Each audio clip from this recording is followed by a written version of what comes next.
கற்றுக் கொடுத்தது இது எல்லாமே. இந்த நன்றி உணர்வு சொல் முக்கியமா யாருக்கிட்ட அதிகமா இருக்கும்னா, யார் ஒருத்தவங்க பிறருக்கு கொடுக்குறாங்களோ, பிறரை வளப்படுத்த பாக்குறாங்க, அவங்க கிட்ட இந்த நன்றி உணர்வு முக்கியமா இருக்கும்.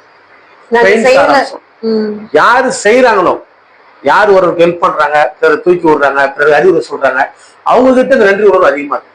அவங்க கிட்டதான் இருக்கணும், அவங்க கிட்ட முக்கியமா இருக்கணும். இங்க ஏதாவது விஷயம் நம்மளோட எல்லாரோட கூட்டுனா அதெல்லாம் பண்ணா அவங்க நன்றி உணர்வு இருக்கணும், நம்மளுக்கு விசுவாசமா இருக்கணும், நம்மளுக்கு எதனா ஒண்ணு நம்ம எதாவது செஞ்சு அதுக்கு அவங்க தலையாட்டணும், அதுக்கு அவங்க அக்செப்ட் பண்ணிக்கணும், அதுக்கு அகேன்ஸ்டா அவங்க பேசக்கூடாதுன்னு நினைக்கிறோம். கண்டிப்பா புரியுதா? இது பேர் நன்றி உணர்வு கிடையாது, நன்றி உணர்வு இல்லாம அர்த்தம்.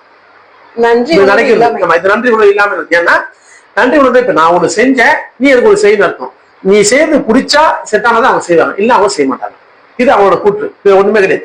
இந்த நன்றி உணர்வு அவங்க கிட்ட எதிர்பார்த்தா நன்றி உணர்வுன்றதுக்கான ஒரு அர்த்தம் என்னன்னா, நீ இன்னும் பெரிய வளமாகறதுக்கும், நீ பெரிய ஒரு உண்மையை சொன்னா ஒரு பெரிய அறிவாளியாவும் ஒரு பெரிய அனுபவசாலியாவும் நீ ஒரு ஞானத்தை பெறக்கூடியதாகவும் நீ இருக்கிறது சிறந்த ஒரு அன்புடையாவும் மாற்றத்துக்கான ஒரு பெரிய வீரியமான சொல் நன்றி உணர்வு சொல். இப்ப அந்த நன்றி உணர்வு சொல்லு என்ன ஆயிடுச்சு, இப்ப நீ அதை அவன் மேல திருப்பதுனால நீ செஞ்ச சரி திருதி கொள்ள எதிர்பார்க்கிற மாதிரி.